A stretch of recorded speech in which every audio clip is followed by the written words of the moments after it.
Recording in progress. Good morning, sir. Good morning. Good morning.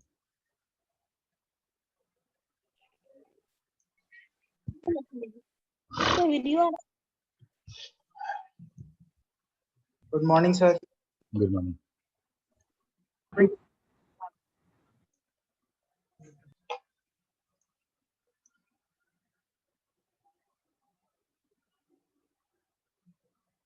Good morning, sir. Good morning. Good morning, sir. Good morning.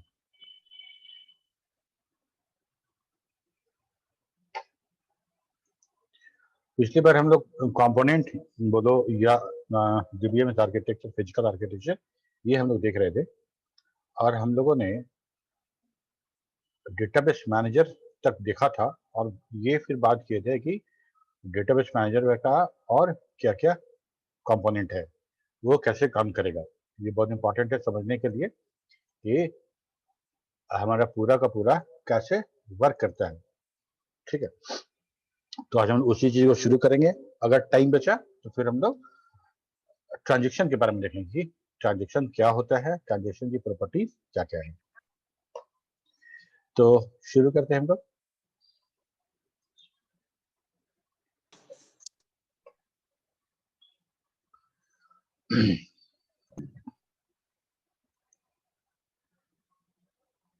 पिछले class का एक छोटा सा recap, हम लोगों ने बात किया था कि डेटाबेस मैनेजर का क्या क्या काम है, the important responsibility of the database manager, और उसमें हम लोगों ने ये देखा था interaction with the file manager, integrity enforcement, security, backup and recovery, concurrency control, ये सारा का सारा काम डेटाबेस मैनेजर का है। ये सारा चीज जो हम लोग अभी देख रहे हैं डेटाबेस मैनेजर, ये फीचर्स ही डीबीएमएस को फाइल मैनेजमेंट सिस्टम एफएमएस से अलग करता है। यहाँ वहां पे एक कोई मैनेजर नहीं था फाइल मैनेजमेंट सिस्टम में जो हमारे डेटा को मैनेज करे, वो डायरेक्टली प्रोग्रामर के हाथ में था, जैसे मैनेज करना है वैसे मैनेज हो रहा था। ओके, तो डेटाबेस मैनेजर ऐसा नहीं है कि डेटाबेस मैनेजर कोई कंपोनेंट है और वो सारा का सारा काम कर रहा है। Internally how the database manager is configured, ये देखना है हमको। तो ये है हमारा डेटाबेस मैनेजर। ओके, तो डेटाबेस मैनेजर कैसे काम करेगा, प्रोग्राम एंड ऑब्जेक्ट कोड। जब डेटाबेस, ये डेटाबेस मैनेजर है, जब प्रोग्राम या ऑब्जेक्ट कोड मतलब बाहर का जो फ्रंट एंड प्रोग्राम है, जब वो हिट करेगा हमारे डीबीएमएस को, तो ऑथराइजेशन कंट्रोल बचाएगा, ऑथराइजेशन मांगेगा। ऑथराइज होने के बाद वो कमांड प्रोसेसर उसके क्यूरी को प्रोसेस करेगा, तब वो ट्रांजेक्शन मैनेजर के पास जाएगा। शेड्यूलर है, हम लोग शेड्यूलिंग पढ़ेंगे इसके बाद। शेड्यूलर है और क्यूरी ऑप्टिमाइजर है, जो क्यूरी है उसको ऑप्टिमाइज करना है। क्यूरी ऑप्टिमाइज करने का मतलब क्या कि कोई भी क्यूरी है तो उस क्यूरी को डेटाबेस प्रोसेस करेगा, क्यूरी प्रोसेसर उसको प्रोसेस करेगा। ऑप्टिमाइज करने का मतलब कि हम उस क्यूरी को कैसे कम देर में हम उसको उसका रिजल्ट, उसका इंफॉर्मेशन हम गैदर करें। ठीक है, वो प्लानिंग होता है। प्लानिंग होने के बाद जो बेस्ट प्लान होता है वो उसको यूज करके क्यूरी को रन कराया जाता है। बहुत कम टाइम में होता है, ये सारा का सारा काम हो जाता है। ठीक है, शेड्यूलर है। शेड्यूल कहते हैं, जैसे मान लो ट्रांजेक्शन अगर एग्जीक्यूट होता है और उस हर ट्रांजेक्शन का एक शेड्यूल होता है, तो शेड्यूलर उसको बोलेंगे। ट्रांजेक्शन मैनेजर शेड्यूलर से कॉन्टैक्ट करेगा तब शेड्यूल होगा। बफर मैनेजर, रिकवरी मैनेजर, और ये सब मिला के डेटाबेस मैनेजर है। देखो, ये डेटाबेस मैनेजर है, इस डेटाबेस मैनेजर के अंदर कितने फंक्शंस हैं। ठीक है, इसके बाद तब फाइल मैनेजर के साथ इंटरेक्शन होता है, एक्सेस मेथड पता चलता है, और तब डेटाबेस से वो काम होता है। तो इंडिविजुअली एवरीथिंग को हम लोग समझेंगे कि और जितना जितना कंपोनेंट हम देख रहे हैं मैनेजर के अंदर, उसको समझें क्या है। The above function are performed by the database manager by various components. The major component of the database managers are authorization control. Authorization control. This module check that user has necessarily authorization to carry out the required function. Examination point of view से बहुत important ये topic नहीं है, ठीक है, लेकिन database को अंदर से समझने के लिए जब हम क्यूरी प्रोसेस करेंगे और डेटाबेस को जब इस्तेमाल करेंगे तो हमारे पास ये सारा आइडिया होगा, तो हमको कोई भी चीज समझने में आसानी होगा, ये काम कैसे हो रहा है अगर कुछ ट्रबल शूट करना है तो ये इंटरनल आर्किटेक्चर पता रहेगा तो हम ट्रबल शूट आराम से कर पाएंगे। ठीक है, एग्जामिनेशन में ये आ सकता है कि what is database manager and what is the responsibility of database manager. ठीक है, क्वेश्चन जो यूनिवर्सिटी से क्वेश्चन पूछा जाता है उसमें एक पैटर्न है कि 3 घंटे में इतना नंबर ऑफ क्वेश्चन होना चाहिए। ये लिमिटेशन ही कुछ क्वेश्चन को पूछने से मना कर देता है, नहीं पूछ पाते हैं। बहुत बड़ा क्वेश्चन है अगर तो हम कैसे पूछेंगे। तो हम समझते हैं कि ऑथराइजेशन कंट्रोल, किसी भी डेटाबेस को जब हम हिट करते हैं, जब उसको सर्वर पे हम जब जाते हैं तो यूजर नेम पासवर्ड मांग के हमको ऑथराइज करता है कि हम उसमें इंटर कर सकते हैं कि नहीं, हम उसको लॉग इन कर सकते हैं कि नहीं। ठीक है, this model check that the user has necessary authorization to carry out the required function. ये तो हो गया database command processor. Command processor क्या है?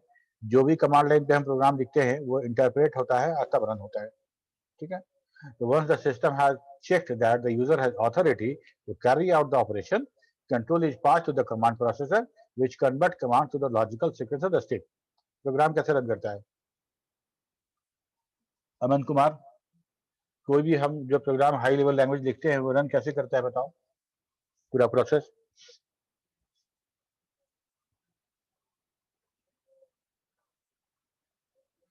अमन, रोल नंबर 48 B2।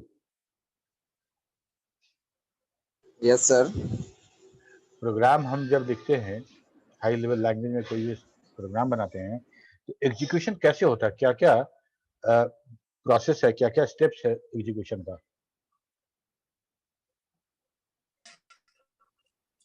कोई भी बता सकता है, अगर किसी को आइडिया तो बताओ। सर सबसे पहले वो कंपाइल होता है। गुड। हेलो। हाँ हाँ, गुड गुड, आगे। हाँ सर, कंपाइल होने के बाद सर वो मशीन लैंग्वेज में चेंज होता है। ठीक है, उसके बाद उसके बाद सर वो रन कर जाता है। ठीक है, रन कर जाता है। तो कहने का मतलब ये है कि हम जो स्टेटमेंट लिखते हैं, जो इंस्ट्रक्शन लिखते हैं प्रोग्राम में, वो डायरेक्टली एग्जीक्यूट नहीं कर सकता है।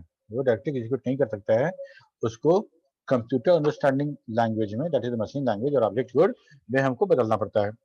यहाँ भी वही होता है, जो कमांड हम लिखते हैं, इवन कि डॉस स्क्रीन पे जो तुम कमांड लिखते हो, that command is also interpreted by the command line interpreter. ठीक है, तुम किसी कमांड लाइन की बात करो, तुम लिनक्स का बात करो, वहां पे अगर कमांड पे कुछ हम लिखते हैं, कमांड लाइन पैरामीटर कुछ देते हैं, कमांड लिखते हैं, वो भी इंटरप्रेट होता है तभी रन करता है। तो यहाँ कमांड प्रोसेसर वही काम करेगा। कमांड प्रोसेसर या कमांड इंटरप्रेटर, यहाँ पे जो तुम क्वेरी लिखोगे, जो कमांड दोगे, वो प्रोसेस होगा। प्रोसेस होने के बाद लॉजिकल सीक्वेंस, उसका हर स्टेप जो उसका होगा उसका लॉजिकल सीक्वेंस बनेगा और तब जाके वो एग्जीक्यूशन होगा। ठीक है, integrity checker. What is integrity checker? Integrity मतलब एक नियम, कंस्ट्रेंट। ठीक है, तो for an operation that changes the database, the integrity checker check that the requested operation satisfy all necessary integrity constraints such as key constraint इत्यादि इत्यादि etc। तो हम मान लो कुछ कंस्टेंट लगा रहे हैं, कुछ नियम पाबंदियां कुछ लगा रहे हैं। ठीक है, कि ये डेटा ऐसे नहीं होना चाहिए, ये वाला नल नहीं होना चाहिए, ये प्राइमरी की होना चाहिए, ये रेफरेंस की होना चाहिए, ये डोमेन होना चाहिए, कुछ हम लगा रहे हैं। तो एग्जीक्यूशन के बाद for an operation that changes the database, database change हो गया, डेटाबेस ए स्टेज में था और क्वेरी प्रोसेस करने में बी स्टेज में आया। बी स्टेज में आने के बाद इंटीग्रिटी चेकर देखेगा कि भाई ये ऑपरेशन जो हुआ है उसमें सारा का सारा इंटीग्रिटी फॉलो हुआ है कि नहीं, ओबे हुआ है कि नहीं। ठीक है, अगर वो जितना रिक्वेस्टेड इंटीग्रिटी था वो सेटिस्फाई नहीं हो रहा है तो उस ऑपरेशन को नहीं होने देगा। ये काम है इंटीग्रिटी चेकर का। ओके, नॉर्मली जैसे मान लो कि हम डेटा इंसर्ट कर रहे हैं कुछ और हम प्राइमरी की की जगह पे नल इंटर कर दिए, हम डेटा इंटर नहीं किए, तो ये काम इंटीग्रिटी चेकर का है। डेटाबेस मैनेजर ही है, लेकिन डेटाबेस मैनेजर के अंडर में एक इंटीग्रिटी चेकर है जो इस काम को करेगा कि हम देखें कि ऐसा तो नहीं कि प्राइमरी की वाला कॉलम में खाली छोड़ दिया गया है। ठीक है, देखो इंटीग्रिटी चेकर, इसका query optimizer, this model determines an optimal strategy for the query execution. Query execution में अगर हम कोई क्यूरी लिखते हैं, उसको एग्जीक्यूट करता है, तो क्यूरी ऑप्टिमाइज, क्यूरी प्रोसेस से पहले क्यूरी प्रोसेस करेगा। क्यूरी प्रोसेस करने के बाद पता चला कि हम स्टूडेंट टेबल से और फी टेबल से हम कुछ क्यूरी कर रहे हैं कि ये दो टेबल से मिला के हमको कुछ क्यूरी चाहिए जिसका मार्क्स इतना हो या फी इतना हो, कुछ स्टेटमेंट हम दिए। क्यूरी ऑप्टिमाइजर ये डिसाइड करेगा कि इस क्यूरी को एग्जीक्यूट करने के लिए बेस्ट प्लान क्या है मेरा, ठीक है, ताकि कम से कम समय में वो क्यूरी एग्जीक्यूट हो सके। तो ये क्यूरी ऑप्टिमाइजर का काम है। उसके बाद है transaction manager. This module perform the required processing of the operation of various transactions. The transaction manager maintain table of authorization concurrency. Transaction management का दो तीन काम है। पहला तो काम है कि कंकरेंसी का टेबल बनाएगा, और उसके बाद है क्या कि जैसे हम बात कर रहे थे कि ट्रांजैक्शन में हमारा जो एटॉमिसिटी होता है उस चीज को भी फॉलो करना इसी ट्रांजैक्शन मैनेजर का काम है, ठीक है। उसका ट्रांजैक्शन मैनेजमेंट मॉडल कहते हैं उसके लिए। तो यहाँ पे है the transaction manager maintain table of authorization concurrency. Okay, the DBMS may use authorization table to allow the transaction manager to ensure that the user has permission to execute the desired operation on the database. हम लोग ये बात किए थे, शायद तुम लोग को याद होगा कि हम DBMS में यूजर बेस्ड रोल बेस्ड हम प्रिविलेज क्रिएट करते हैं। ये हम सवाल भी किए थे मार्क्यू में। रोल बेस्ड कहने का मतलब कि हर यूजर को हर टेबल पे हर ऑपरेशन की इजाजत नहीं होगी, ठीक है। तुम इस टेबल को सिर्फ व्यू कर सकते हो या इसमें इंसर्ट करने का भी परमिशन है, यह तुम मॉडिफाई भी कर सकते हो, डिलीशन का परमिशन है कि नहीं है, क्यूरी रन कराने का परमिशन है कि नहीं, everything is given by the database manager और एडमिन, डेटाबेस एडमिन। ओके, तो मान लो हम कुछ ट्रांजेक्शन हम परफॉर्म करते हैं और वो ट्रांजेक्शन हमको इजाजत है कि नहीं, ऑथराइज हम है कि नहीं, ये काम के लिए उसी टेबल को, ऑथराइजेशन टेबल को ट्रांजैक्शन मैनेजर उसको यूज करता है देखने के लिए कि user has permission to execute the desired operation or not. Okay, the authorization table can only be modified by the properly authorized user command which are themselves checked against the authorization table. अब यहाँ पे हम ये कहें कि मान लो हमको authorise नहीं किया गया है, हमको ऑथराइज नहीं किया गया है किसी कमांड को रन कराने के लिए, तो ऐसा कर सकते हैं क्या कि हम सीधे ऑथराइजेशन टेबल को ही एडिट कर दें, उसी को मॉडिफाई कर दें, उसी में कुछ डेटा अपने ऑथराइजेशन के लिए कुछ रिकॉर्ड इंटर कर दें, ठीक है। लेकिन ऐसा नहीं हो पाएगा, इसलिए कि that authorization table is also part of database, और अगर हमको ऑथराइज नहीं किया गया है किसी टेबल में इंटर करने के लिए तो हम नहीं कर पाएंगे। तो हम ऑथराइजेशन टेबल में तभी कुछ मॉडिफिकेशन, कुछ चेंजेस कर सकते हैं जब हमको इसके लिए ऑथराइज किया गया हो, ठीक है, जिसके लिए ऑथराइज किया गया हो कि हम ऑथराइजेशन टेबल में, और ऑथराइजेशन टेबल में चेंज वही कर सकता है जो एडमिन प्रिविलेज का हो, जिसको एडमिन रोल मिला हो वही कर सकता है, बिकॉज ये हमारा सबसे टॉप लेवल का सिक्योरिटी सिस्टम है, ठीक है। यही बातें हमें कह रहे हैं कि which are themselves checked against the authorization table. Okay, उसके बाद है scheduler. What is scheduler? This module is responsible for ensuring that the concurrent operation or transaction on a database proceed without conflicting with one another. Schedule कहने का मतलब अगर एक से ज्यादा ट्रांजेक्शन आ रहा है, एक से ज्यादा ट्रांजेक्शन आ रहा है तो हम उसको कैसे एग्जीक्यूट कराएं कि कॉन्फ्लिक्ट नहीं हो, ठीक है। याद है हम लोग पढ़े थे, तो उसमें हम लोग दो चीज पढ़ते थे, तो लॉक सिस्टम पढ़े थे और दूसरा टाइम स्टैम्प पढ़े थे, ठीक है। तो ये शेड्यूलर का काम है कि दो T1 और T2 दो ट्रांजेक्शन है, दोनों कंकरेंट ट्रांजेक्शन है, तो वो शेड्यूलर कैसे उसको शेड्यूल करे ताकि कॉन्फ्लिक्ट नहीं हो, ठीक है। शेड्यूलर में हम लोग को बहुत कुछ पढ़ना है। It controls the relative order in which transaction operation are executed. The DBMS check the concurrency control tables before executing an operation to ensure that the data used by it is not logged by another statement. ये सारा का सारा scheduler का काम है कि दो transaction, दो या दो से भी ज्यादा, है ना, हो सकता है 4 ट्रांजेक्शन 5 ट्रांजेक्शन हो, मल्टीपल ट्रांजेक्शन, और सारा का सारा कंकरेंट है, तो उसको कैसे होल्ड करता है। लॉक ऐसा नहीं कि कोई एक ट्रांजेक्शन लॉक किया और लॉक बिना ओपन किए ही ट्रांजेक्शन एंड हो जाए। ये सारा का सारा काम हमारा ट्रांजेक्शन शेड्यूलर का है। ओके, इसके बाद हम बात कर रहे थे रिकवरी मैनेजर का। रिकवरी मैनेजर का काम क्या है कि भाई जब डेटाबेस हमारा क्रैश होगा, करप्ट होगा, डाउन होगा, तो हम उसको रिकवर करें। तो this model ensure that the database remains in the consistent state in the presence of failure. It is responsible for the transaction commit and abort. This is success, that is success or failure of the transaction. Buffer manager,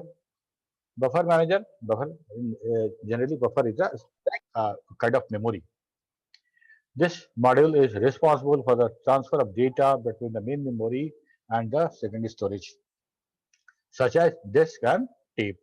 The recovery manager and the buffer manager are sometimes collectively referred to the data manager. The buffer manager is sometimes called a cache manager. जब हम कोई transaction हम run करते हैं, जैसे हम पढ़े थे कि ए का हम पढ़ेंगे कि उसके ए के अकाउंट में कितना पैसा है, उसमें कुछ उसमें जोड़ घटाव करके उसके बैलेंस को हम चेंज करेंगे, और चेंज करने के बाद उसके बैलेंस को हम डेटाबेस में अपडेट करेंगे, और अपडेट करते वक्त कमिट करते हैं हम लोग। जब तक कमिट नहीं कर रहे होते हैं तब तक जितना मॉडिफिकेशन है वो इसी बफर में होता है, इसी बफर में होता है। अगर कमिट ना करें हम तो फिर बाद में वो चेंजेस डेटाबेस में परमानेंट नहीं हो पाता है। ठीक है, अब आ जाओ क्यूरी प्रोसेसर के बारे में, जो हम क्यूरी रन कराएंगे। What is query? What is query? Sir, any condition which we want to fulfill. Similar to query that. कहने का मतलब है कि डेटाबेस से कुछ सवाल करना। Yes, sir. Data retrieval type of a specification. Database से कुछ सवाल करना या कुछ कहना, कुछ करने के लिए डेटाबेस से हम कुछ कहना चाहते हैं। तो बहुत सारा क्यूरी है, डीएमएल है, डीडीएल है, सिलेक्ट क्यूरी भी है, बहुत सारा है, डीक्यूएल है, टीसीएल है। तो जो क्यूरी हम लिखते हैं, ठीक है, जो क्यूरी लिखते हैं तो वो प्रोसेसर के द्वारा प्रोसेसिंग होगा, ऑब्जेक्ट कोड बनेगा, तब वो रन करेगा। ठीक है, जैसे कमांड प्रोसेसर की बात कर रहे थे, ठीक बात है। Query processor, the query language processor is responsible for the receiving query language statement and changing them from the English language statement syntax of the query language to a form of DBMS and can understand. Query processor जैसे SQL है मेरा, structure Curie language, तो हम एकदम English language syntax use करते हैं, insert into, delete from, select, star, ऐसा जो हम करते हैं बहुत हमारा आसान, जैसे हाई लेवल लैंग्वेज हम यूज करते हैं, एग्जैक्टली वैसा ही है। तो English language syntax Curie language use करते हैं और उसको चेंज करना पड़ता है वैसे स्टेटमेंट में जो कि डीबीएमएस अंडरस्टैंड कर सके, जैसे हम प्रोग्राम के साथ कर रहे थे।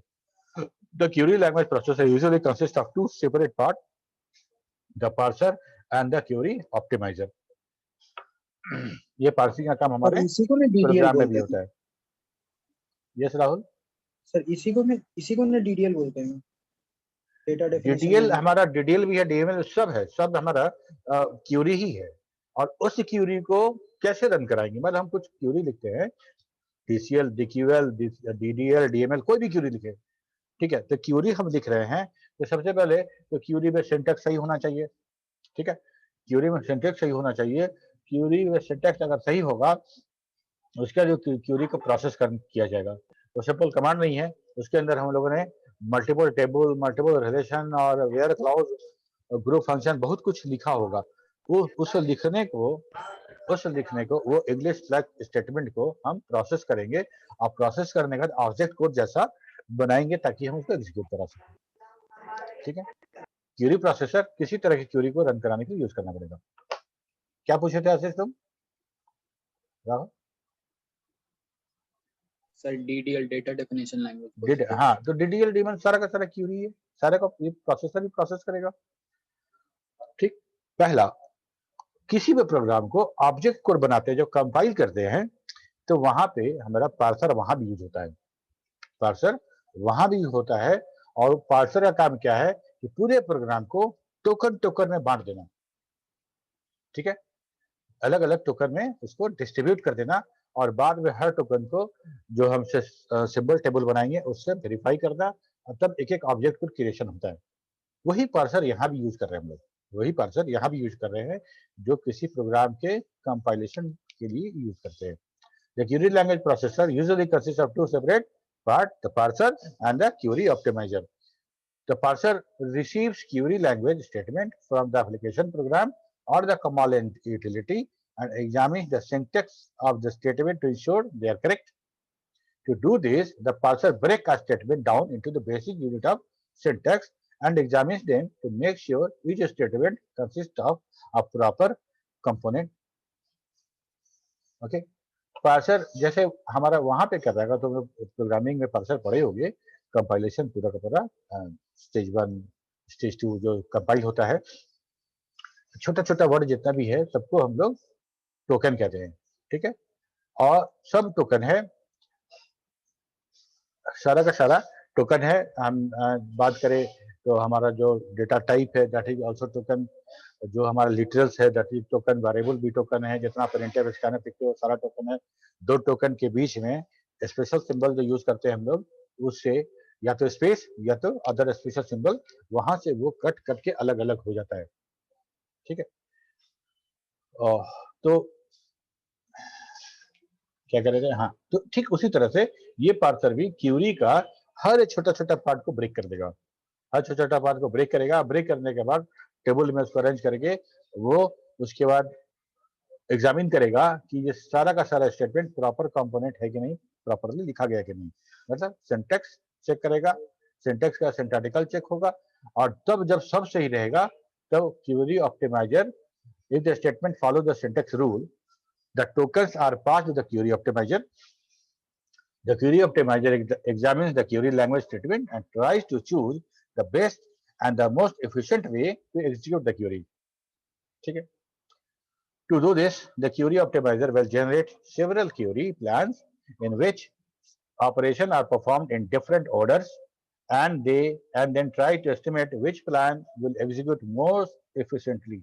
सोचो कितना कम टाइम में मेरा क्यूरी एग्जीक्यूट होता है, और लेकिन क्यूरी ऑप्टिमाइजर क्या कर रहा है, several query plans, it will execute query in several query plans, और उसमें कंपैरिजन करेगा कि बेस्ट कौन सा है, मोस्ट एफिशिएंटली कौन सा क्यूरी रन किया, और ये तय करेगा। और ये तय करने के बाद उसे वो सिलेक्ट किया जाएगा यूजर क्यूरी को, ये एप्लीकेशन प्रोग्राम से अगर कोई क्यूरी आ रहा है उसको एग्जीक्यूट करने के लिए, ठीक है।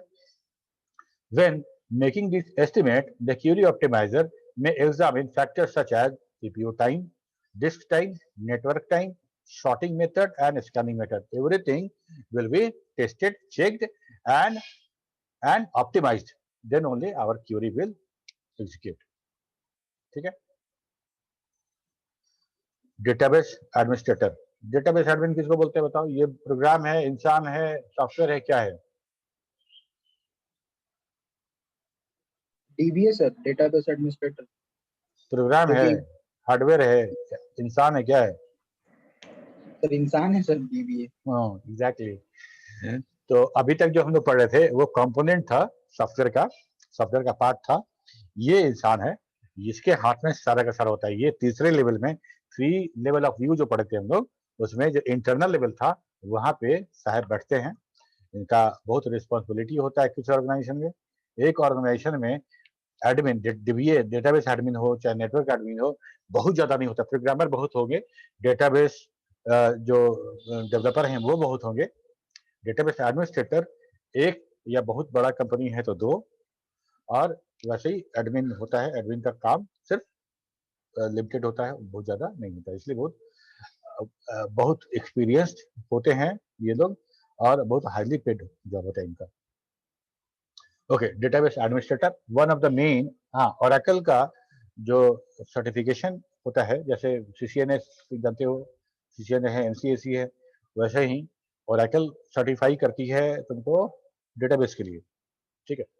तो OCP, OCA, OCDBA ये होता है, तो DBA के लिए भी अलग से उनका होता है। तो one of the main reason for having the database management system is to have control of both data and programs accessing that data. Okay. One of the main reason for having the database management system is to have control on both data and programs accessing that data. The person having such control over the system is called the database administrator. The DB also specifies definition, the implementation of the internal level, including the storage structure and access method to be used for the optimum performance of the database.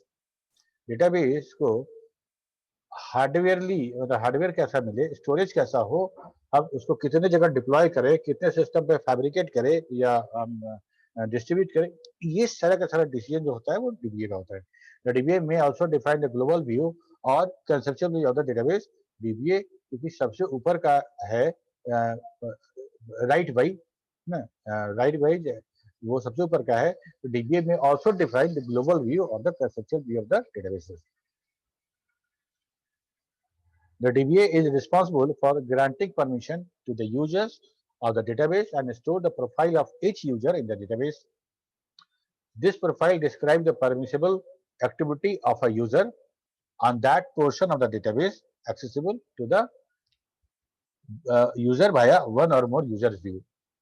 The user profile, जो हम जैसे मेरा user बनेगा उसका profile की बात कर रहे हैं. The user profile can be used by the database system to verify data particular user can perform a given operation or on the database. जैसे मान लो मेरा यूजर बनेगा ना, कि हम यूजर DBA के पास हम जाएं और बोले कि मेरे लिए एक यूजर क्रिएट कर दीजिए, ठीक है, तो हमको यूजर क्रिएट करके देगा और पासवर्ड बाद में हम चेंज कर सकते हैं. तो हमको उसी समय जिससे मेरा यूजर क्रिएट होगा तो प्रोफाइल क्रिएट होगा, प्रोफाइल क्रिएट में ही देख दिया जाएगा कि कौन कौन सा टेबल में कौन सा रोल दिया गया. मतलब हमको दिया गया कि भाई इनको प्रिविलेज क्या दिया जाएगा, तो इनको एडमिन दिया जाएगा, यूजर दिया जाएगा, यूजर 1, यूजर 2, यूजर 3, तमाम तरह के अलग अलग रोल होंगे, हमको असाइन कर दिया जाएगा. और इसी यूजर प्रोफाइल को बाद में यूज किया जाएगा अगर हम कोई स्टेटमेंट, कोई ट्रांजेक्शन परफॉर्म कराते हैं, तो इसी प्रोफाइल को डेटाबेस यूज करेगा देखने के लिए कि हमको वो परमिशन दिया गया है कि नहीं. ठीक है. तो DB is also responsible for defining procedures to recover the database from the failure due to human, natural or hardware cause with the minimal loss of data. That is also the responsibility of database manager. This recovery procedure should enable the organization to continue to function and intact portion of the database should continue to be available.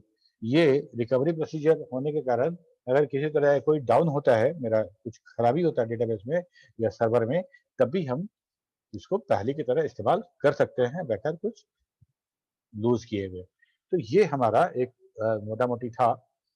Function of DBA है, तो इसको हम लोग देख ले. क्या हमको लगता है कि बहुत आवश्यक नहीं है तुम्हारे लिए. तो DBA के बारे में हम देखें, डेटाबेस एडमिनिस्ट्रेटर क्या करता है, और चलो देख ही लेते हैं, बहुत टाइम है भी. तो DBA का फंक्शन, तो schema definition. What is schema? Schema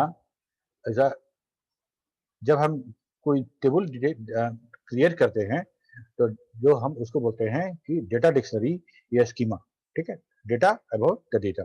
The schema definition: creation of the original database schema is accomplished by the writing a set of definition which are translated by the DDL compiler, data definition language compiler, to a set of tables that are permanently stored in the data dictionary. Schema definition भी function है DBA का. Storage structure and access method definition. हम इसको पढ़ते नहीं हैं, हम सिर्फ ये टॉपिक हम बताते जाते हैं, समझा देंगे, और PDF तो रहेगा तुम्हारे पास, तुम पढ़ के देख लेना. वैसा बहुत इंपॉर्टेंट होता है तो हम समझाते हैं. स्टोरेज स्ट्रक्चर और एक्सेस मेथड डेफिनेशन. ये स्टोरेज स्ट्रक्चर को डिफाइन करना कि कैसे हम स्टोरेज कर रहे हैं, और एक्सेस मेथड को भी डिफाइन करना कि कैसे एक्सेस होगा, एक्सेसिंग मेथड कैसे होगा. इस सारा का सारा DBA काम है. ठीक है. इसके बाद schema and physical organisation modification. ये कौन करेगा? Physical organisation modification. DBA involves either the modification of database schema or the description of the physical storage organization. Physical storage मतलब डेटाबेस जहां फिजिकली स्टोर हो रहा है, जैसे हार्डवेयर डिस्क, ठीक है, डिस्क है, फ्लॉपी है, जहां भी हम स्टोर कर रहे हैं उसके बारे में। These changes although relatively rare, बहुत रेयर होता है, are accomplished by the writing a set of definition which are used by either the detail compiler or the data storage and definition language compiler, ठीक है। Granting of authorisation for data access, data authorisation के लिए access कौन grant करेगा? DBA करेगा। DBA allows the granting of different type of authorization for the data access to the various users of the database. Integrity consent specification, integrity consent जो हम देंगे उसको क्या कौन स्पेसिफाई करेगा? कौन करेगा? तो DBA करेगा। DBA specify all the consent. These consent are kept in a special system structure. The data dictionary that is consulted by the database manager prior to any data manipulation. Data dictionary is one of the valuable tools that the DB uses to carry out the data administration. Data files in this is in the dictionary. Data is stored in the data files. सारा का सारा चीज Oracle का बात करें अगर तो Oracle सारे चीज को एक अपना एक टेबल में स्टोर करता है। Everything store in the table, ठीक है, everything store in the table. The data is stored in the data files. In the indices are stored in an index file. Indices जितना हम इंडेक्स करते हैं search करने के लिए, indices provide fast access to the data items. Indexes को हम ऐसे समझ सकते हैं कि हमारे बुक्स के आगे फ्रंट पेज में जो इंडेक्स होता है, वैसे ही कि हम एक एक नंबर किसी चीज को सर्च करना हो तो वहां सर्च कर सकते हैं और हमको पेज नंबर मिल जाता है, वहां से डायरेक्टली हम लोग पहुंच जाते हैं। तो हमारे डेटा फाइल में जब हम लिखते हैं कि वेयर सिटी बराबर पटना और where basic salary is greater than equal to something, तो वो सर्च करने के लिए इसी इंडिसेस का यूज किया जाता है। For example, a book database may be organised in the order of accession number, yet may be index on the author name and book title, ठीक है। Data dictionary, what is data dictionary? What is dictionary?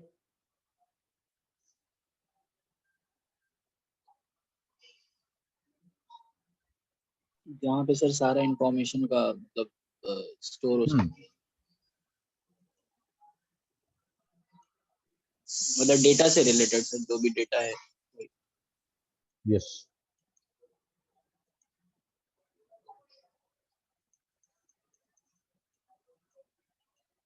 Okay, हाँ, तो data dictionary stores information about the structure of the database. हम database बना रहे हैं, create करते हैं डिटेल कमांड यूज करके कि क्रिएट स्टूडेंट और उसमें ये फील्ड होना चाहिए और उसमें ये डेटा टाइप होना चाहिए, उसका ये बर्थ होना चाहिए, उसके साथ ये कंस्ट्रेंट हम अप्लाई करेंगे वगैरह वगैरह। जो स्ट्रक्चर हम बना रहे हैं, जो हम डेटाबेस का स्ट्रक्चर बना रहे हैं, उसका वो इंफॉर्मेशन कहाँ रखा जाएगा? वो इंफॉर्मेशन वो तो कुछ हमारा हार्ड डिस्क पर सेव होगा, तो वैसा तो कुछ है नहीं कि सेव हो जाए मेरा, वो तो सारा का सारा लॉजिकल है, सारा का सारा लॉजिकल है। वो कैसे स्टोर होगा कि भाई स्टूडेंट नाम का एक डेटाबेस फाइल बना हुआ है, एक टेबल बना हुआ है और जिसमें ये फील्ड रखा गया है, एट्रीब्यूट रखा गया है और उसका डेटा टाइप ये है, ये सारा का सारा इंफॉर्मेशन, ठीक है। तो उसको स्टोर करने के लिए हम हमारा जो डेटाबेस है वो डेटा डिक्शनरी यूज करता है। Dictionary of all the data definition is detail of the data definition is stored in a data dictionary. Data dictionary store information about the structure of the database. It is used heavily, and a good data dictionary should have a good design and efficient implementation. तो कौन बनाएगा? ये कौन बनाएगा? Normally generally अगर हम database हम create करते हैं तो ये ऑटोमेटिकली क्रिएट हो जाता है, ऑटोमेटिकली क्रिएट हो जाता है, लेकिन डीबीए जो है इसको मॉडिफाई कर सकता है जरूरत के हिसाब से। It is seen that when a program becomes somewhat large in the size, keeping track of all the available names that are used and the purpose for which they were used become more and more difficult. After a significant time, if the same or another program had modified the program, it becomes extremely difficult.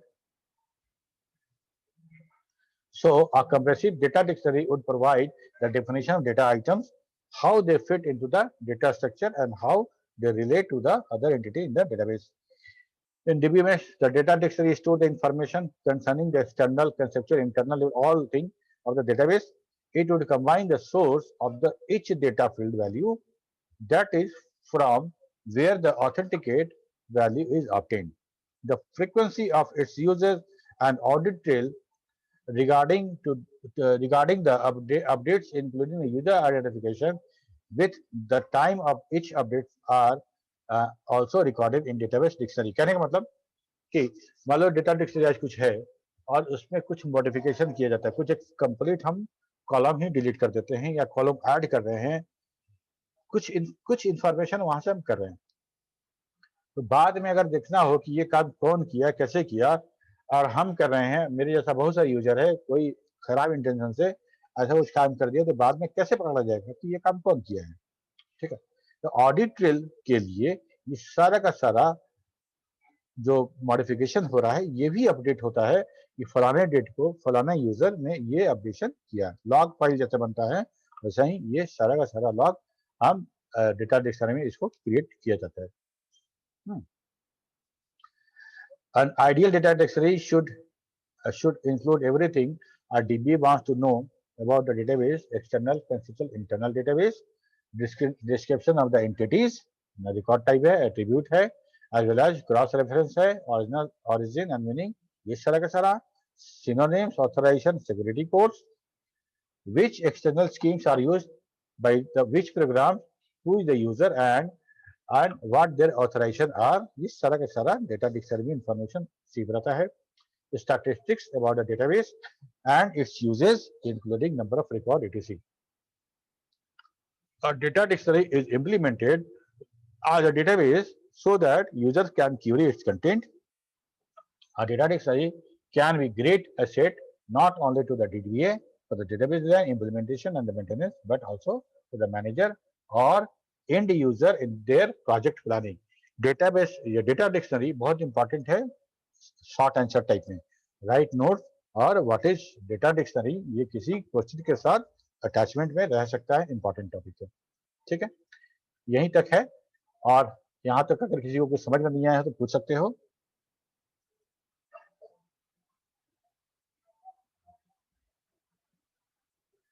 जो sir database का structure होता है वो तो database designer design करता है ना sir? Exactly, सही में। मान लो कि हम प्रोग्रामर हैं और हम डेटाबेस डिजाइन कर रहे हैं, तो हम लिखेंगे, हम जो डीटीएल कमांड लिखेंगे और जो हम कमांड रन कराएंगे उस कमांड के थ्रू हमारा वो जो डेटा डिक्शनरी वो क्रिएट हो जाएगा, वो सारा इंफॉर्मेशन उसी डेटा डिक्शनरी में, उसी स्ट्रक्चर, पूरा स्ट्रक्चर डेटा डिक्शनरी में स्टोर हो जाएगा।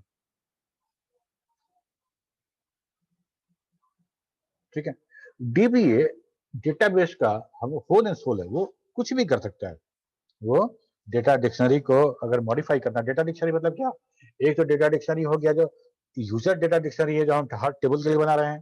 ठीक है, मतलब सर उसका स्ट्रक्चर, सर मतलब स्ट्रक्चर चेंज कर सकते हैं। हाँ, स्ट्रक्चर एक होगी ग्लोबल डेटा डिक्शनरी होगा जो सारे यूजर्स का डेटा है, सारे यूजर्स का डेटा है, उनको क्या क्या ऑथराइज किया गया है, क्या क्या उनको प्रेफरेंस दिया गया है, वो भी एक डेटा है, वो भी एक डेटा डिक्शनरी है।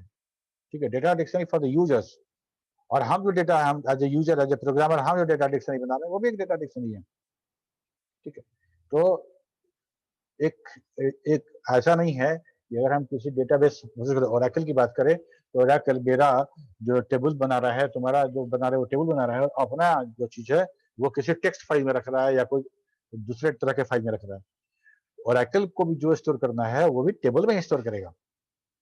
ठीक है, और हम जो कोड रूल पढ़ेंगे तो उसमें पढ़ेंगे कि ये एक कोई डेटाबेस के लिए रिलेशन होने के लिए ये मैंडेटरी रूल था कि कोई भी डेटा आप जब सेव करेंगे वो आप भी टेबल में ही करेंगे। ठीक है, तो वो सिस्टम टेबल है, वो टेबल यूज जो एडमिन है वो टेबल खोल के देख सकता है कि अभी कितने यूजर्स हमने बनाए हैं और किस यूजर को क्या क्या प्रिविलेज दिया गया है। ठीक है, वो सारा इंफॉर्मेशन टेबल में है, सारा इंफॉर्मेशन टेबल में है। और मान लो कि हम कोई टेबल बनाए हैं और वो टेबल पे हम कुछ मॉडिफाई कर रहे हैं, मॉडिफिकेशन कर रहे हैं, और बाद में एडमिन देखना चाहे कि इस टेबल पे कौन मॉडिफाई किया, वो भी लॉग फाइल में क्रिएटेड है और डेटा डिक्शनरी फाइल में वो भी स्टोर होगा। ठीक है, कुछ जगह लॉग फाइल क्रिएट करना पड़ता है और कुछ जगह ऑटोमेटिकली कॉन्फ़िगर्ड होता है डीबीए के द्वारा, वो खुद ब खुद हो जाता है। ठीक है,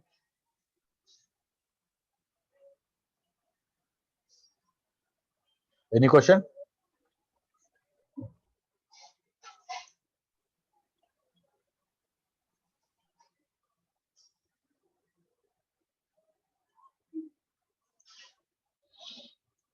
तो हम टाइम बहुत है तो हम लोग देखते हैं ट्रांजेक्शन क्या होता है।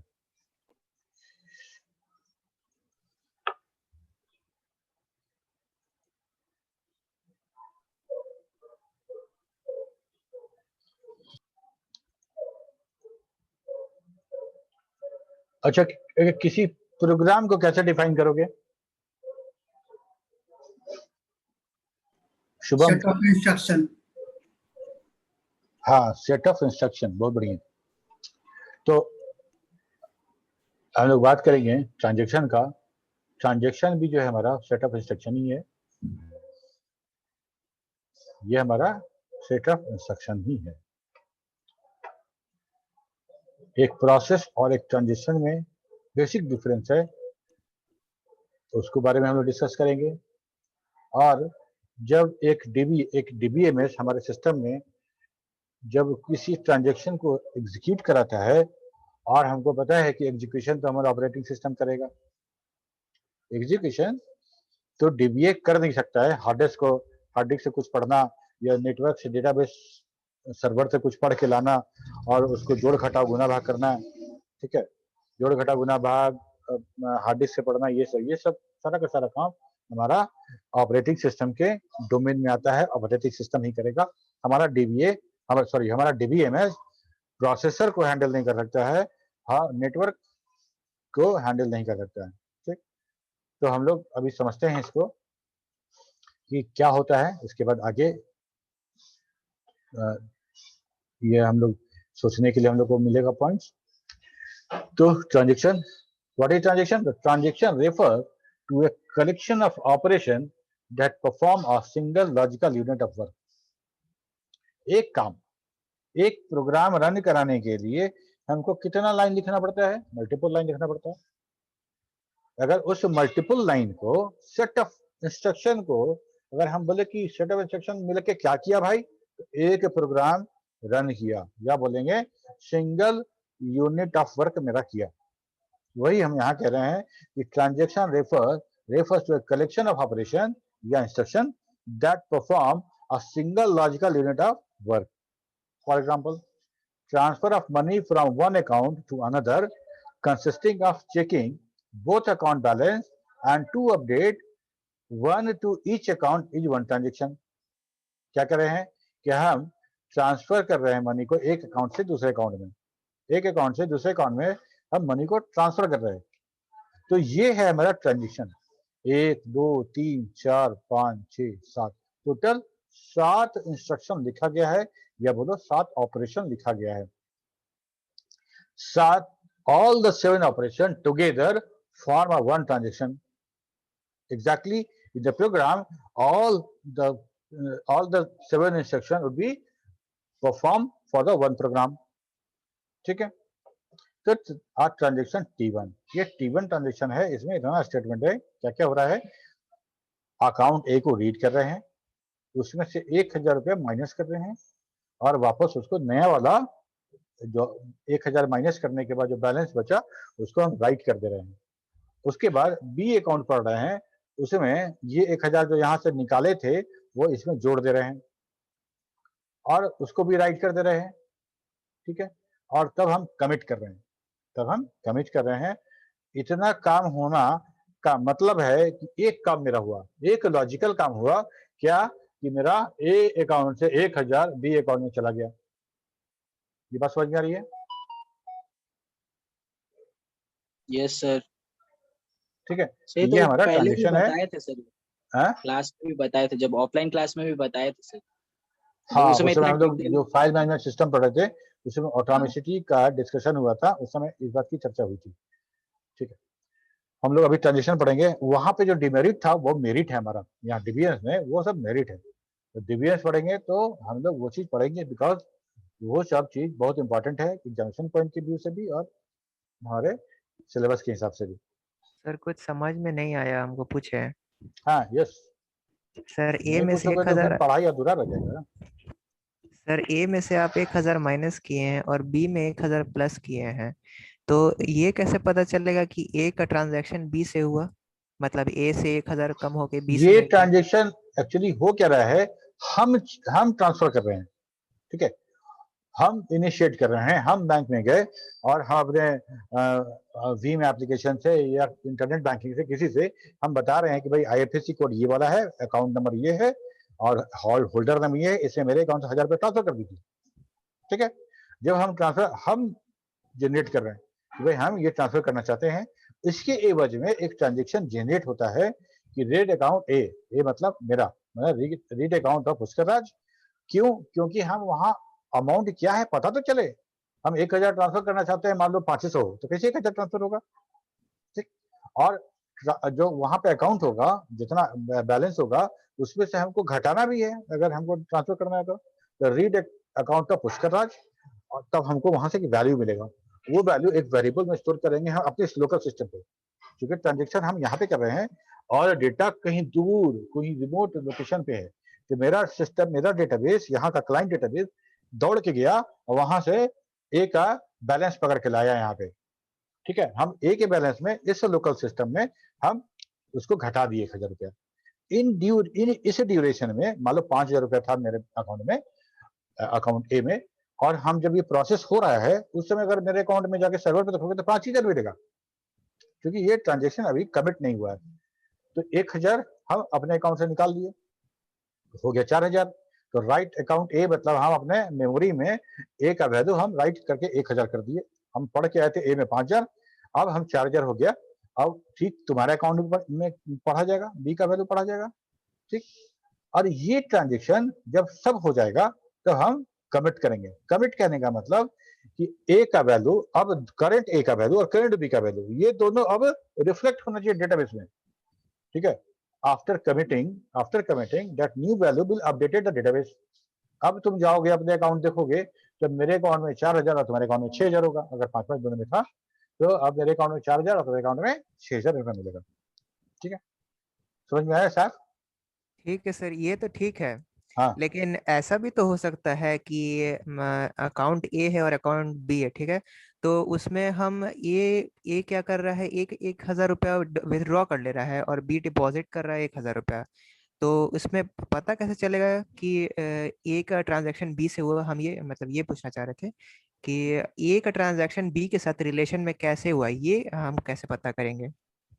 ये एक कंप्लीट ट्रांजेक्शन है, ये एक ही ट्रांजेक्शन है। एक ट्रांजेक्शन कोई भी एक यूनिट काम करेगा, और ये ट्रांजेक्शन कैसे जनरेट किया, ये एज ए यूजर हम जनरेट कर रहे हैं ना। ए का ट्रांजेक्शन बी के साथ हो रहा है, एक ही प्रोग्राम में लिखा हुआ है, एक ही ट्रांजेक्शन है। टी1 में अगर हम लिख रहे हैं तो एक ही प्रोग्राम में होगा, समझे बात को।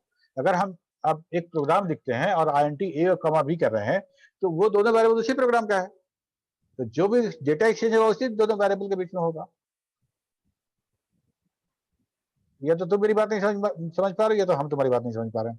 सर, हम समझ गए सर, आप जो कहना चाह रहे हैं हम समझ गए हैं, लेकिन मेरा हाँ। पूछना ये है हाँ। कि दो केस हो सकता है। एक तो हो सकता है कि ए का पैसा बी में चला गया, ठीक है, तो ए में डिक्रीमेंट हो जाएगा और बी में इंक्रीमेंट हो जाएगा, ठीक है। एक केस ये हुआ जब बताए। हम कह रहे हैं कि ए ऐसा भी तो हो सकता है कि ए विथड्रॉ कर लिया और पैसा अपने पास रखा, और बी के पास 1000 रुपये था, वो डिपॉजिट किया बी अपने अकाउंट तो पे। दो अलग अलग ट्रांजेक्शन में हो गया। हाँ, तो दो अलग अलग ट्रांजेक्शन हुआ, तो T1 अलग एग्जीक्यूट करेगा, T2 अलग एग्जीक्यूट करेगा। अच्छा, मतलब ये ट्रांजैक्शन दोनों का अलग किया जाएगा। हाँ, मतलब हम अगर मान लो हम गए ATM से पैसा निकाल दिए, मेरे पीछे जो खड़ा है वो जाके ATM से पैसा निकाल दिया, दोनों अपना पैसा निकाले अपने पॉकेट में चले गए लेके, ठीक है। तो मेरा ट्रांजेक्शन अलग जनरेट किया, उसका ट्रांजेक्शन अलग जनरेट किया, दोनों ट्रांजेक्शन एक नहीं है। समझ में आ रही बात?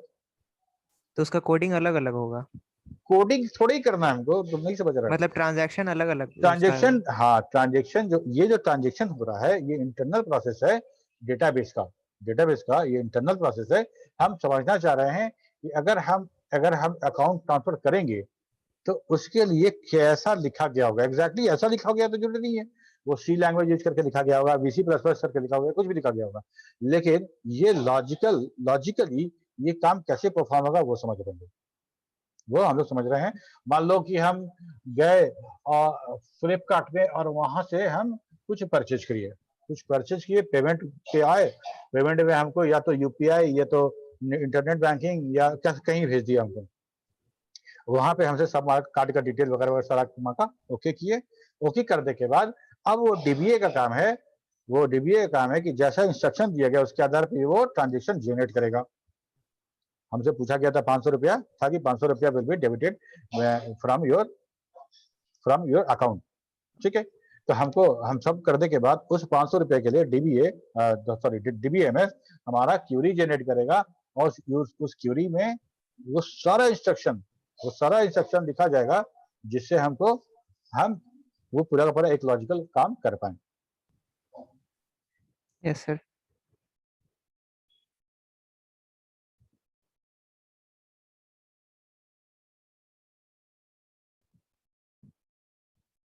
सर आप म्यूट हो गए।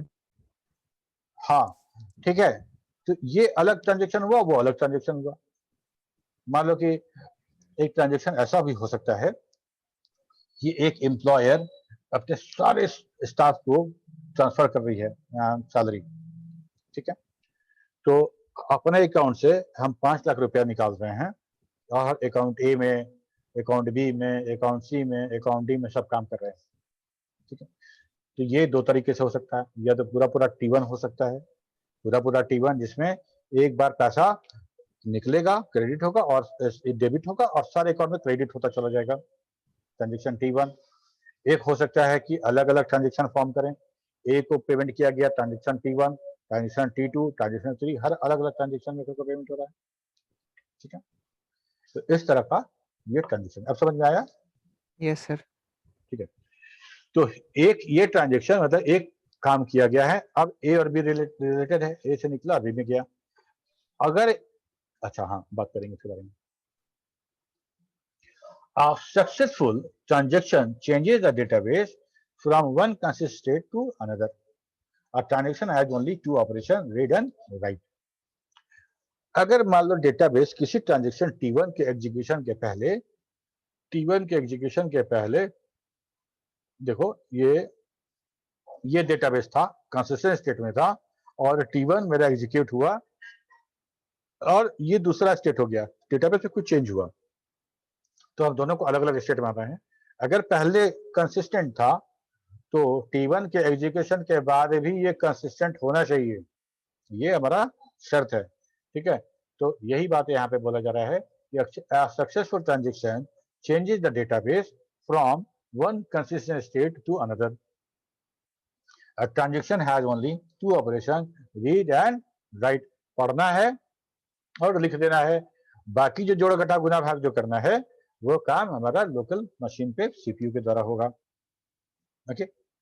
तो हम डेटाबेस को कब हिट करेंगे? डेटाबेस को या तो हिट करेंगे हम रीड के लिए या तो हिट करेंगे राइट करने के लिए, ओके।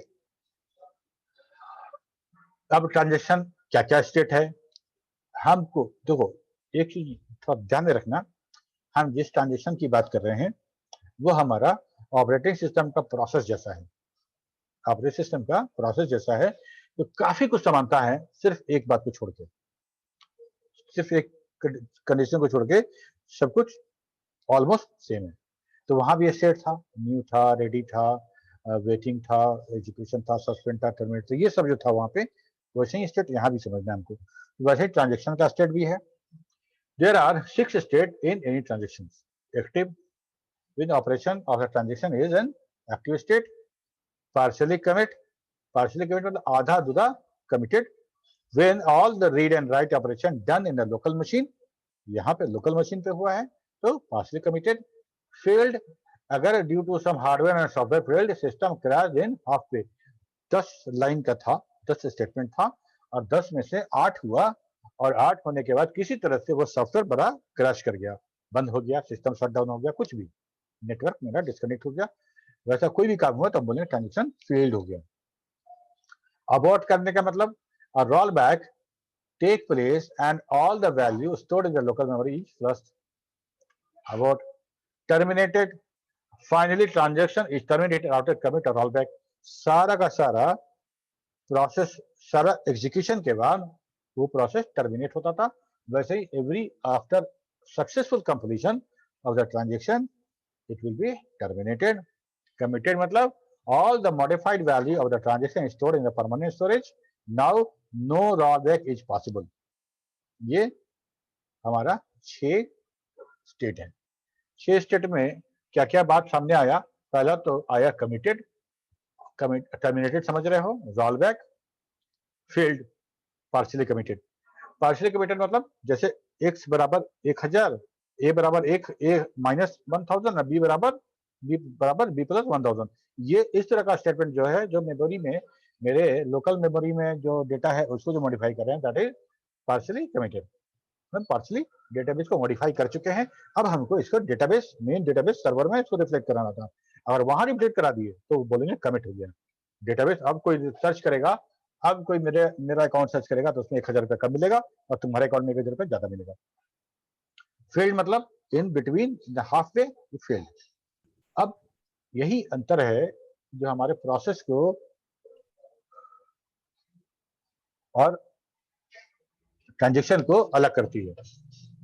ठीक है, क्या होगा अगर इसको देखो, यहां पे इस रीड पे अगर मान लो ये प्रोग्राम बंद हो जाता है तब क्या होगा? मेरे अकाउंट से तो 1000 रुपये निकल गया, लेकिन तुम्हारे अकाउंट में 1000 रुपया नहीं पहुंचा, रोलबैक हो जाएगा। रोलबैक होगा। तो यही कह रहे हैं कि जब आधा अधूरा जब घटित होगा घटना, तो उस घटना को बैक कर लिया जाएगा, अंडू कर लिया जाएगा। All the changes has made is reversed. इसी को बोलते हैं रोल बैक करना, इसी को कहते हैं रोल बैक करना। जैसे हम कभी एटीएम गए और वहां एटीएम डाल के पासवर्ड और पिन डाल के पैसा वैसा डाल दिए और मशीन पैसा निकालना ही वाला था। पैसा निकालने के पहले वो सबसे पहले हमारा अकाउंट रीड करेगा अपने लोकल सिस्टम में, ठीक है, अपने सिस्टम में रीड करेगा। रीड करने के बाद उसमें से हम जो अमाउंट भरे रहेंगे उसको वो माइनस करेगा। माइनस करने के बाद उस अमाउंट को डेटाबेस में भेजेगा कि भाई 5000 था, 1000 निकाल रहे हैं, 4000 कर दीजिए। वहां पे वहां 4000 अपडेट हो जाएगा तब पैसा देना शुरू करेगा। पहले पैसा दे देगा और अपडेट नहीं हो पाएगा तो 1000 रुपये का निशान बैंक को हो जाएगा। ठीक है, तो पहले वो अपडेट कर देगा। वहां पे अपडेट किया और पैसा डिस्पेंस करने वाला था, तब तक लाइन चला गया, पैसा तुमको नहीं मिला। ठीक है, पैसा नहीं मिला, या उसको जैसे ही किया, क्या बोलते हैं, अपडेट करने के लिए किया, अपडेट हो गया, एक्नॉलेजमेंट मिलता है उसको, जहां अपडेट कर दिए हैं तब तक नेटवर्क कट गया। तो लोकल एटीएम को पता ही नहीं चला कि अपडेट हुआ है कि नहीं हुआ है। अगर पता चल गया अपडेट हुआ है, चलो पैसा दे देते हैं इसको, तब तक लाइन चला गया, कुछ भी कारण हुआ, तो हम क्या कहेंगे? ट्रांजेक्शन मिडवे फेल हो गया। यस और नो? Yes sir. ठीक है, तो हमको तो पैसा नहीं मिला, तब तक मैसेज और गड़बड़ किया, जो मैसेज देखे कि मैसेज आ गया 1000 रुपये आपके अकाउंट से कट गया। ठीक है, तो वो तो वहां पे ट्रिगर किया हुआ था, वहां ट्रिगर लिखा हुआ था डेटाबेस पे कि भाई अकाउंट में जैसे ही कुछ इवेंट होगा ये मैसेज अपने आप चला जाएगा। ठीक है, वो ट्रिगर है, वो ट्रिगर्ड हो गया, हमको मैसेज आ गया, हम लेके माथा पकड़ के बैठ गए कि जा मेरा 1000 रुपये कहाँ गया। ठीक, लेकिन हमको पता होना चाहिए कि अगर कोई ट्रांजेक्शन फेल हो जाता है बीच में तो वो अपने आप रोल बैक हो जाएगा, वो अपने आप रोल बैक हो जाएगा। जैसे ही हमारे एटीएम के डेटाबेस को पता चलेगा कि ये ट्रांजेक्शन कंप्लीट नहीं हुआ, तो वो जो काम हुआ सब रोल बैक होगा। ठीक है, तो मेरे अकाउंट से 1000 रुपये निकला था, वापस 1000 रुपये आ भी जाएगा बगैर कुछ किए हुए। यही है हमारा ट्रांजेक्शन रोल बैक। ठीक है, ये स्टेट है हमारा एक्टिव। एक्टिव स्टेट मतलब एग्जीक्यूशन स्टार्ट हो गया, रेडी क्यू में जैसे पहुंचा वैसा एक्टिव है। यहां से जैसे ही हम रीड और राइट करके लेके आए, रीड किए, राइट किए, मतलब रीड ए बराबर, वो सब जो काम किए लोकल मेमोरी में, लोकल कंप्यूटर में, सॉरी क्लाइंट सिस्टम में, यहाँ पे तो बोलते पार्शियली कमिट हो गया। पार्शियली कमिट कर दिए थे और अब हमको फाइनल चेंज करना था, कमिट कर दिए। कमिट कर दिए तो डेटाबेस में चेंज हो गया, फाइनल डन हो गया। और जब डन हो गया तो ये टर्मिनेट हो जाएगा। ये लाइन समझ में आ गया? एक्टिव एग्जीक्यूशन में आया, पार्शियली कमिट मतलब हमारे सिस्टम में चेंज हो गया और बाद में हम कमिट कर दिए, राइट ए राइट बी और कमिट, ये कमिट हो गया फाइनल, ठीक, और टर्मिनेट हो गया। ये लाइन समझ में आ गया। अब इधर समझते हैं। एक्टिव हुआ और जैसे ही रीड ए रीड बी और कुछ कर रहे थे तब तक फेल हो गया। फेल हो गया तो अबॉर्ट कर जाएंगे, बाहर निकल जाएंगे, ट्रांजेक्शन रीस्टार्ट नहीं होगा। ट्रांजेक्शन अपने से फेल होने के बाद रीस्टार्ट नहीं होता है। जब रीस्टार्ट करना होगा तो फिर T2 नाम से अलग एक ट्रांजेक्शन क्रिएट करना पड़ेगा हमको, ठीक है। मान लो कि हम कैसे पैसा ट्रांसफर कर रहे हैं, फ्लिपकार्ट वालों का पेमेंट कर रहे हैं, वो पेमेंट फेल हो जाता है तो क्या थोड़ी देर बाद अपने से इनिशिएट हो जाता है क्या, कि हम दोबारा करना पड़ता है? दोबारा करना पड़ता है। तो ट्रांजेक्शन खुद से रीइनिशिएट नहीं होगा, तो अबॉर्ट करेंगे, अबॉर्ट करने के बाद तब टर्मिनेट कर देंगे, ठीक है। ये यही है, पार्शियली कमिट हो या फेल्ड हो, दोनों कंडीशन में रोलबैक होगा, अबॉर्ट होगा। अबॉर्ट मतलब अबॉर्ट करने का मतलब कि बीच में बाहर निकल जाना, अबॉर्ट कर देना, ठीक है। और फाइनल हो के बाहर निकलना मतलब टर्मिनेट होना, ठीक है। वहां पे सस्पेंड बोलते थे, सस्पेंड होता ना ऑपरेटिंग सिस्टम में, वही अबॉर्टेड है। यहाँ तक समझ में आया सबको?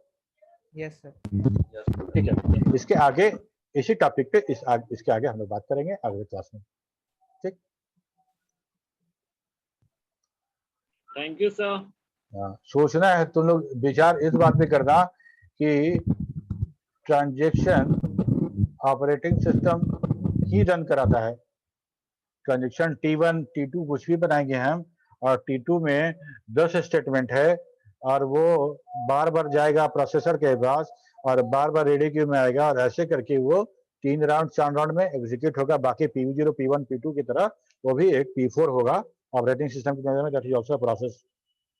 और हमारा प्रोसेस जो है, प्रोग्राम जो है, वो रोलबैक नहीं होता है, वो एटॉमिक नहीं होता है। लेकिन ट्रांजेक्शन DBMS का ट्रांजेक्शन वो एटॉमिक होता है। और कैसे ये हो सकता है? ये हम उसको एटॉमिक बनाए हुए हैं, लेकिन हम तुमको एग्जीक्यूट कराने दे रहे हैं, और तुमको एटॉमिक तो हम नहीं मानते हो, तुम ऐसे ही रन कराओगे। जितना हो गया, जितना नहीं हुआ नहीं हुआ, हम रोलबैक टॉलबैक नहीं करेंगे, ठीक है। तो atomic process, atomic transaction is executed by the operating system who doesn't know anything about the atomicity. समझ में आ रही है क्या बोल रहे हैं? एक बार आशीष, फिर से, एक बार निरंजन, एक बार और बताइए सर। कह रहे हैं एटॉमिक नेचर का होता है ट्रांजेक्शन, मतलब आधा अधूरा नहीं कंसीडर किया जाएगा। आधा अधूरा होगा तो उसको रोलबैक करा लेंगे हम, उसको रोलबैक करा लेंगे, अंडू करेंगे, जितना हुआ है सब अंडू हो जाएगा। लेकिन प्रोसेस में ऐसा नहीं होता है। मतलब प्रोसेस तुम 10 लाइन का लिखे हो और 5वें लाइन पे अगर हमारा प्रोग्राम किसी कारण अबॉर्ट हो जाता है तो क्या जो चेंजेस हुए ऊपर का 5 लाइन में वो बैक होगा क्या? हाँ, तो नहीं। चाहिए। नहीं होगा, नहीं होगा। ऑपरेटिंग सिस्टम ऐसा नहीं करता है, ठीक है। तो लेकिन हमारा ट्रांजेक्शन एग्जीक्यूट कौन करेगा? वो तो ऑपरेटिंग सिस्टम करेगा, और ऑपरेटिंग सिस्टम एटॉमिसिटी नहीं मानता है। सोचना इसके बारे में कि कैसे DBMS ऑपरेटिंग सिस्टम के थ्रू एग्जीक्यूट कराता है वैसा प्रोसेस जो उसको एटॉमिसिटी पता नहीं है, और इसको एटॉमिसिटी मेंटेन करना है, ठीक है। अगले क्लास में डिटेल बात करेंगे, तो लोग दिमाग लगाना। Bye bye.